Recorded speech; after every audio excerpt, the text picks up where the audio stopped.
Okay, and welcome to the Redbrick Sport podcast. This is the first one we've done of the new year. So we've got Harry, and we've got Haydn and Alex with me today, and my name's Olli. So welcome to the podcast. Today we're going to discuss, as we're in an international break at the moment, what we think the teams are going to do at the end of the season in the Premier League. So things like top four, relegation favourites, things like that. We'll have a look at the Championship as well. And so, Alex, we'll start with you.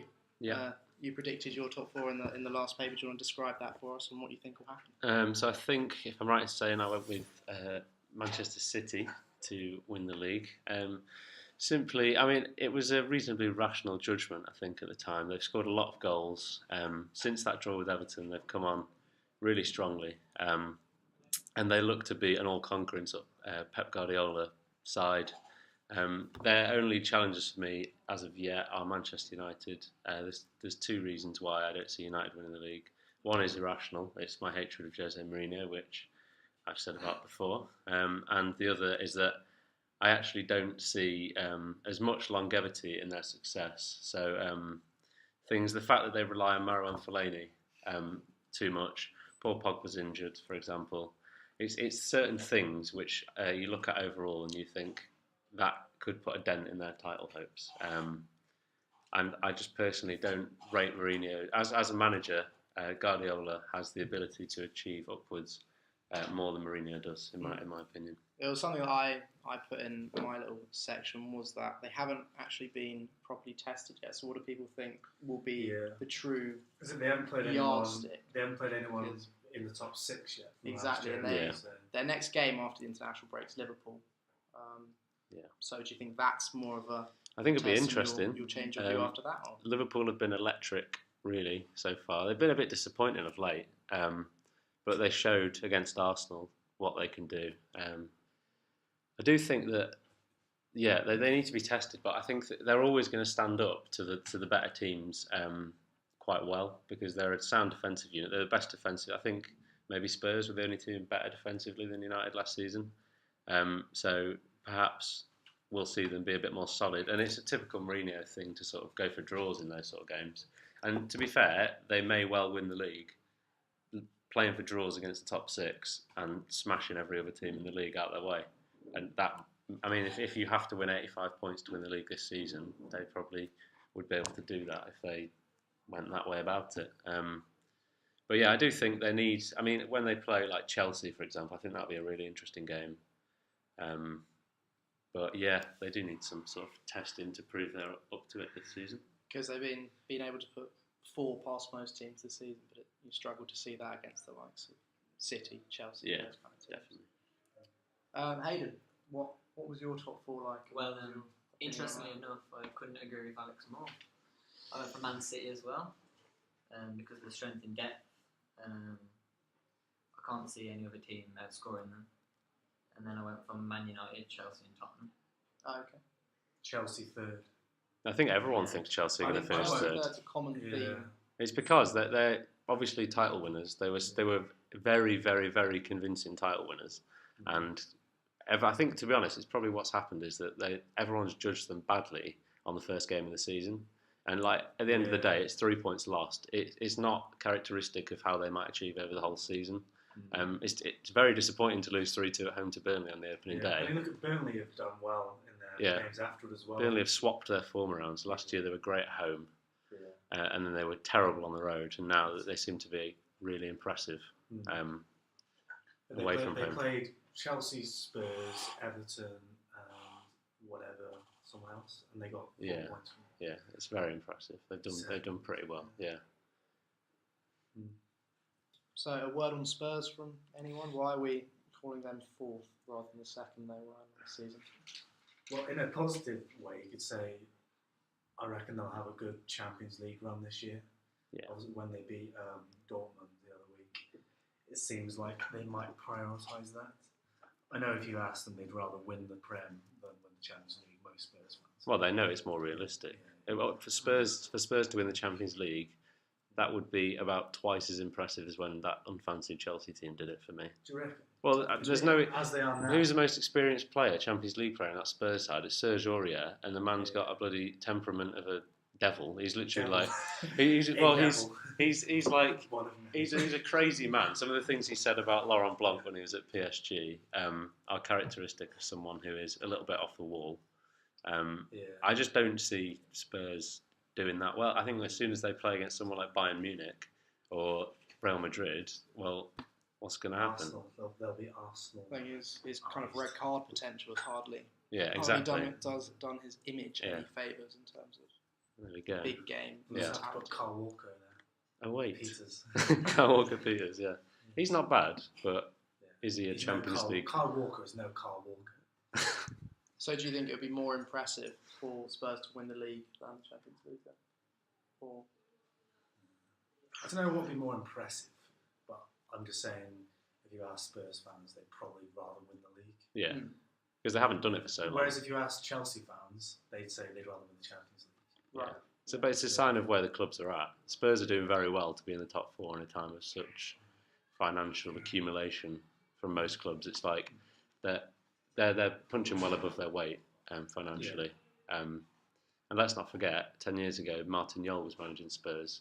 Two reasonable, sort of similar positions, but they've come a long way since. And Chelsea are such a rich club. Yeah, now. well, there was a time when Villa and Spurs were parallel, like maybe Villa was slightly overtook better. them. Yeah, Yeah. 2008 And sort of then, time. I remember that 4-4 draw when Villa were 4-1 up and they got it back. Yeah, That was like one of the defining moments. And from that moment, yeah, Villa went it's gone down the other way. Spurs, Yeah. Okay, so after the top four review, we'll take a short break and be back with you shortly. Okay, we're back now, and we're going to have a look at the relegation favourites that we've picked this season. So we'll start off with Harry. I didn't put mine in the paper, but I'm going to go for obviously Palace. I mean, it feels a little bit harsh to say obviously, because there are some teams that, despite losing their first 7 games, have stayed up. It's like Sunderland 2014. Yeah. You know, there's a remarkable amount of teams that have been saved, but it's the fact that they've scored no goals and they're just awful, which makes them the obvious favourites. And then I'm going to go Brighton. They haven't, even though last year I would have fancied them to be like go up like Bournemouth did and have this sort of nice, good first season, but I don't know. There doesn't seem to be as much as a spark as you'd expect there to be.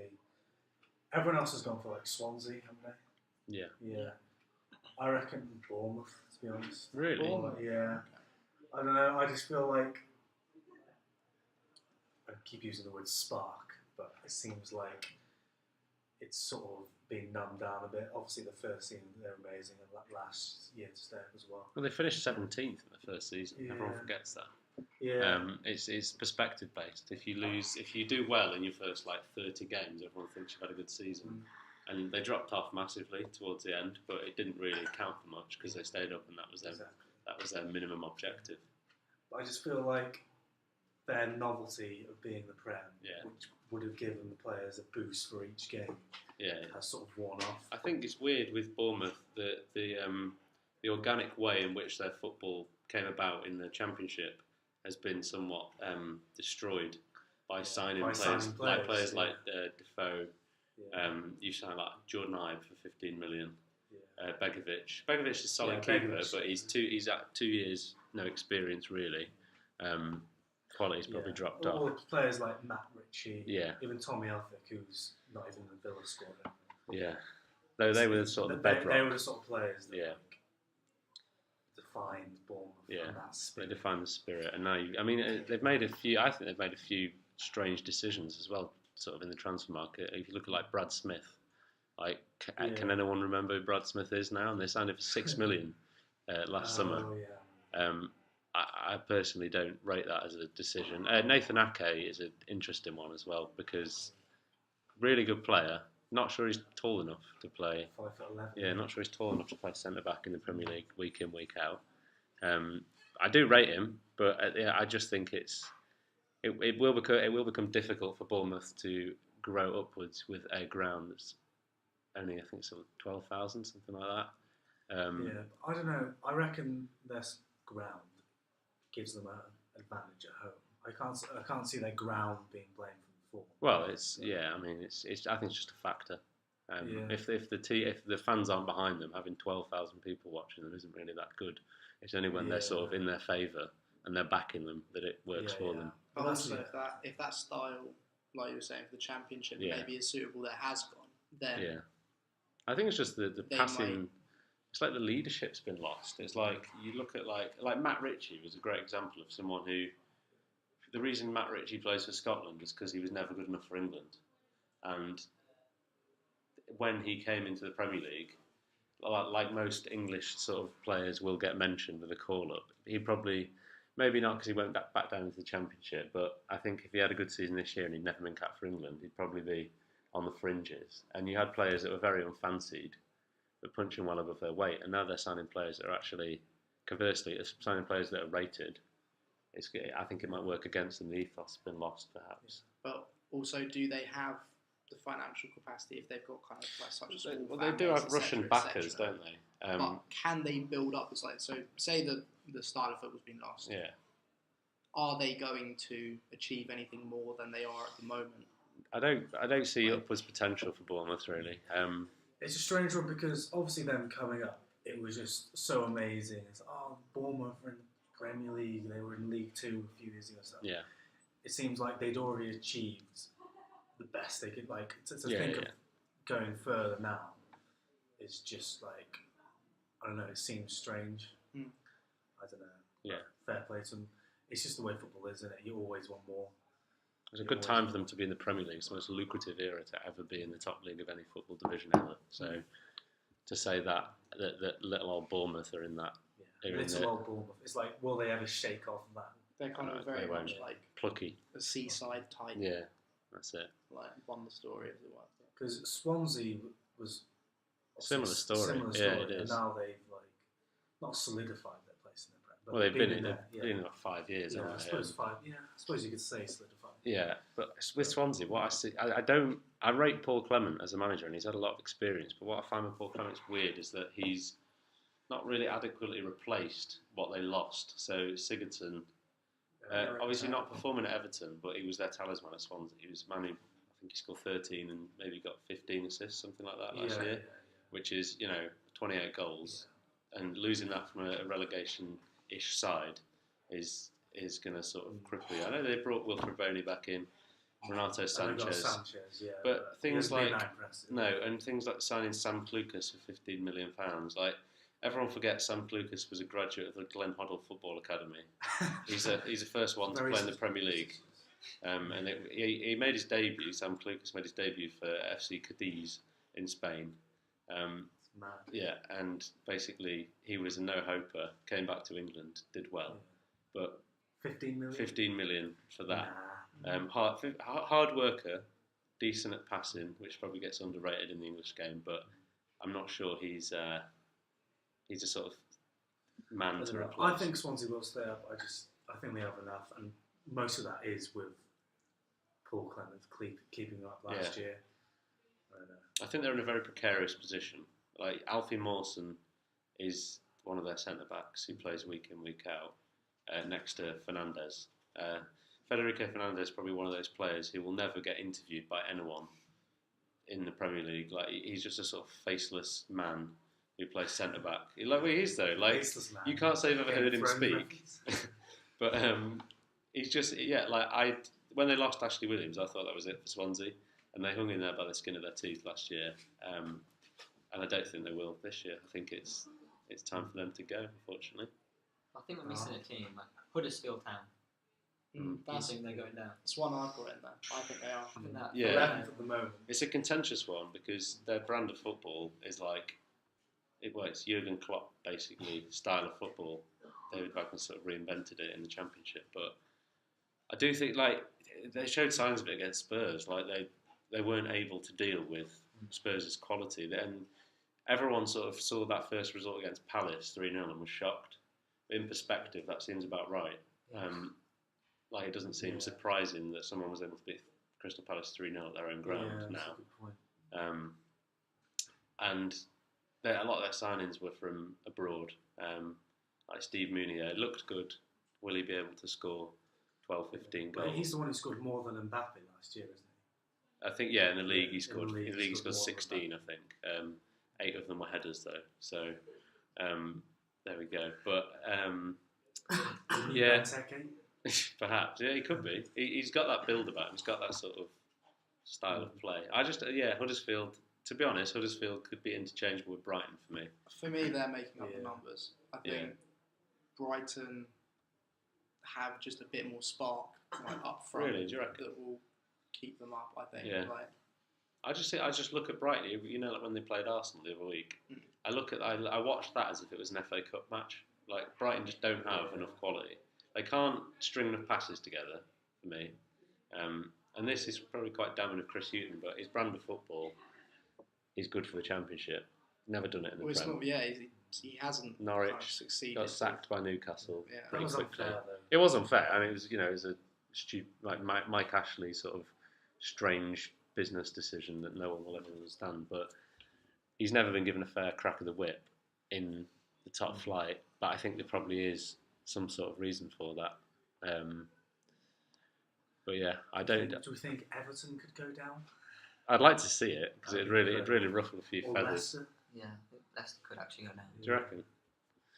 It's just too much 17th quality. moment. I know everyone says it every season about 2 or 3 teams that they've got too much quality to go down. I just think, like, obviously they had that signing Adrian Silva that didn't go through.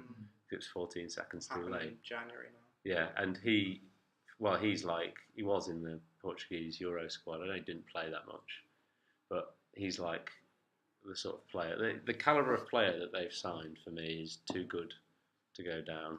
Yeah.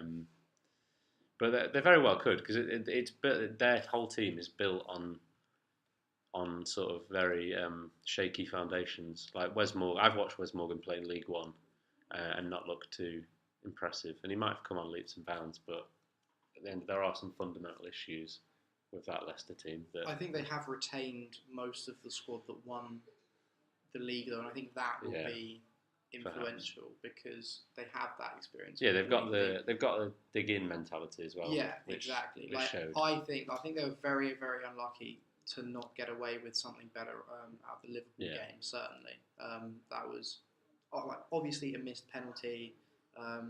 You can say what you want about that, but I think they do have too much quality in their squad. And I think It's just the Shakespeare thing with will be able Vardy's to. penalties. Like he seems to smash. You never see Vardy like place one. Every single time he seems to smash it. Non-league style, isn't it? Yeah. Charlie Just look Austin, at the same. Yeah, that's it. Yeah. He's just looking at the ball. It's quite weird how many you have, like a lot of players like who do that, who specifically come from non-league. Like Charlie Austin does exactly the same thing, and he's got a really good penalty record. That's Ricky Lambert. Yeah, Ricky Lambert as well. They're all. It seems something. It's weird, like the trend that you have, and obviously it's probably been. But Mignolet is a good penalty.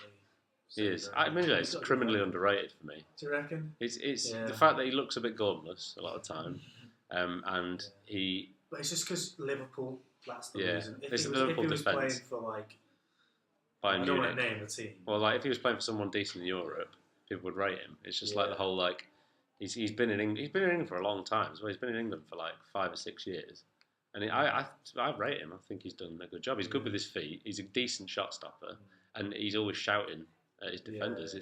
The problem is you've got Dejan Lovren and Ragnar Klavan most weeks, or Joel Matip in front of him, and it's like, how do you sort of?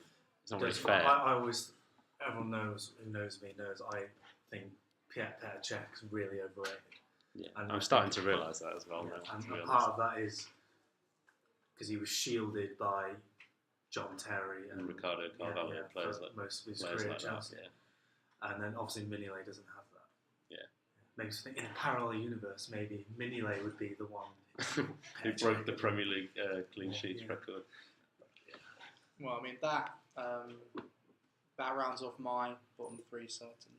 Yeah. Palace, Swansea, and Huddersfield. I don't know if anyone else has any interjections they'd like to make on that front. Or No, I think we've covered it. if not, then we will have another break then and come back to talk about the Championship and some other football news. Okay, we're back again with the Redbrick Sport podcast, and now we're going to move on from table predictions to talk about some more general news for the Premier League. So we'll start off with the news that in meetings between the Premier League chairman and executives of all the clubs, they have voted that the big six, so we're talking the likes of Arsenal, Liverpool, Chelsea, Manchester clubs, they want to divide television rights money less equally than it is at the moment, so that obviously those clubs who are televised far more from around the world want to have more money than, say, Swansea and Burnley, because you very, very, very rarely see any games from Turf or the Liberty. So what do people think of that? This is a consistent theme if you look at the Premier League and its history. I've done some uni work on this, so I know a fair bit. One of the reasons that the Premier League was created and the way in which Sky managed to originally get the broadcasting rights was on the premise that the top six, or I think it was the big four at the time, they basically threatened the FA that they would create a European Super League, which is it's a theme that comes up with, especially if you consider Barcelona and the Catalan independence referendum, things like that. They're coming back a little bit more now. Yeah, it's been a theme. They've always sort of threatened to break away and destroy the Premier League's name and English football's name. Because let's be honest, if the top six left, people would still watch the Premier League, but it would be nowhere near as popular, nowhere near as lucrative. They've always tried to do it. It's one of the more egalitarian aspects of football is that the TV money domestically gets shared equally, I think. It is right. It should be shared. It should be shared, yeah, because it's in a way it enables the lesser clubs to sort of do more and compete with. Yeah. Because if the big six just got more money, it would mean they're more likely to stay in the top six. Yeah, exactly. So on. To further their position, yeah. Yeah, I was going to bring you guys in on that one. In that, for Championship clubs coming up, does it make it less of a prize? Does it make the playoff final? What was they call it? The most the most expensive game in football. Yeah. Does it lessen that? Yeah, I think it's weird that if you look at it, if you follow the idea that the top six end up getting more money to its natural conclusion, what you'll eventually have. I mean, the whole idea, if we think of sport in a very abstract way, the whole reason people watch sport is because it's competitive. And if sport becomes less competitive by teams having less money to buy less players, to do better, to challenge the bigger teams, actually, conversely, the Premier League would become less admirable and less sort of enjoyable to watch, because it would just be 5-0, 5-0, 5-0, and then 1-1 between the teams that were in the same position. And what you'd eventually have is that no one really wants to watch it.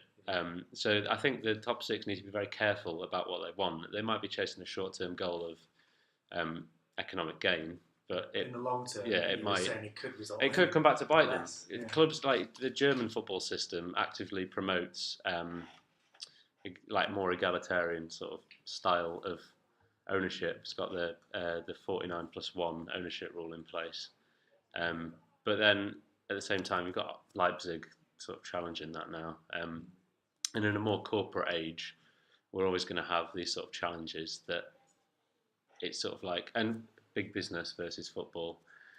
People of the sort of AMF sort of directive, they may want to move it away, but it's an unavoidable sort of fact that the Premier League is sort of, I mean, it's doubled its revenue in like 5 years from what it used to be.